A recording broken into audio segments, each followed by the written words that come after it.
माँ के आंसू। राधा बहन का इकलौता बेटा अमेरिका में रहता था।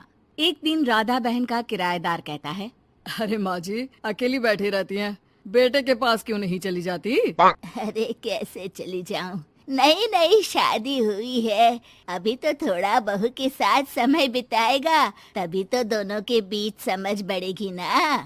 अरे कैसी बात कर रही हैं माँ जी, समझ बढ़ाने के लिए 5 साल काफी होते हैं।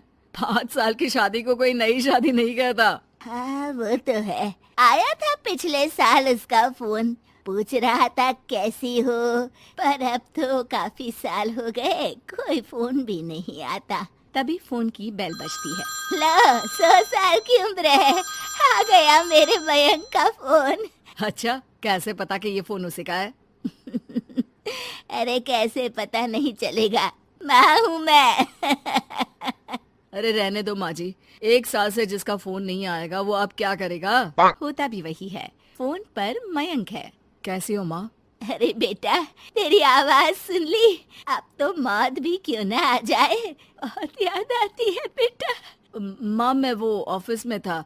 अच्छा माँ, वो रीना बोल रही थी कि तुम अकेली रहती हो इंडिया में, वो ठीक नहीं है। अब बुजुर्ग भी तो हो रही हो, अकेले पकाना खिलाना, वो चाह रही है कि अब तुम यहीं आ जाओ, हम लोग साथ रहते हैं ना। राधा बहन की आंख से पानी गिरने लगता है, वो कुछ नहीं बोल पाती। माँ हेलो, सुन रही हो ना माँ? हाँ बेटा, तेरे साथ रहूंगी, सुबह शाम तुझे देखूंगी, और क्या जीवन में है तेरे पापा के जाने के बाद। तभी बीच में बेटा माँ को रोक देता है। हाँ हाँ ठीक है माँ, तो मैं आता हूँ अगले हफ्ते तुम्हें लेने के लिए। राधा बहन को तो मानो बुढ़ापे में किसी ने पंख दे दिए हो, उड़ी जा रही थी पूरे मोहल्ले में। अरे वो मयंक आ रहा है, अब तो अमेरिका जा रही हूँ मैं, वहीं रहूंगी।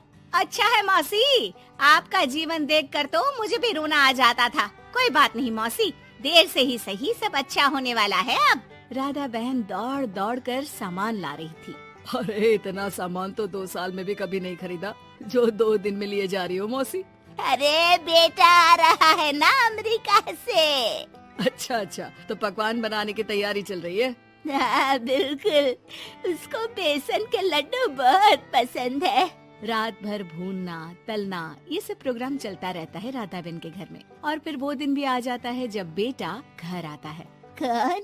माँ मैं मयंक, ये घर का क्या हाल बना रखा है, न सफाई न धुलाई, कैसा लग रहा है ये घर? घर तो ऐसा ही था बेटा, हमेशा से, बस तू थोड़ा कमजोर लग रहा है। क्या हुआ बेटा?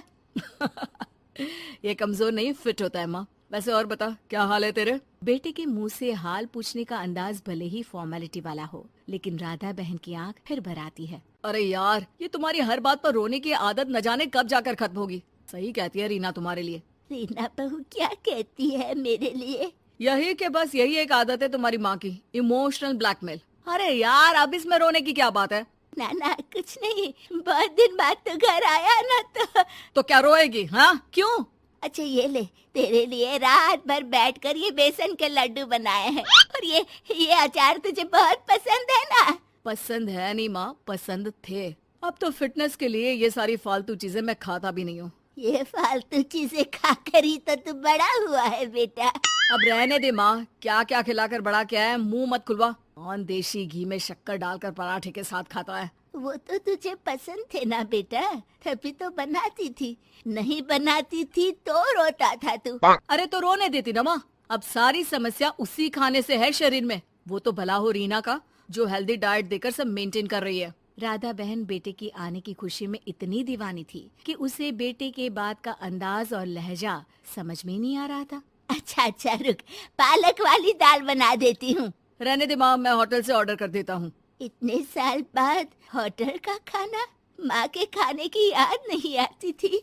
अरे माँ, फिर इमोशनल डायलॉग, प्लीज माँ। अच्छा सुन, बहुत कम वक्त है हम लोगों के पास, जल्दी जल्दी सारी पैकिंग कर ले। और हाँ, इस घर को बेचना होगा। कैसी बात कर रहा है, तेरे पापा और मैंने एक एक पाई जोड़कर इस मकान को बनाया था। हाँ पर तो जा रही है ना, फिर कौन मेंटेन करेगा? कैसे क्या होगा माँ, मैं तो अब इंडिया आऊंगा भी नहीं। बेटा तो सो जाता है, लेकिन माँ घर का एक एक कोना घूम घूम कर देखती है। सही बात है, क्यों मोह माया जोड़ रही हूँ मैं इस घर से? आखिर बेटे के साथ रहना ही तो होता है हर माँ बाप को। लेकिन इनकी यादें हर एक कोने में है।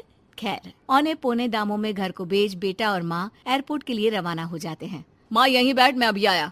नहीं नहीं बेटा, मैं साथ रहूंगी, पहली दफा आ रही हूँ ना। अरे माँ, टिकट, बोर्डिंग, सामान, चेक इन, 10 काम है, करके आ रहा हूँ ना। ठीक है, जल्दी आ जाना, यहाँ घबराहट होती रहेगी।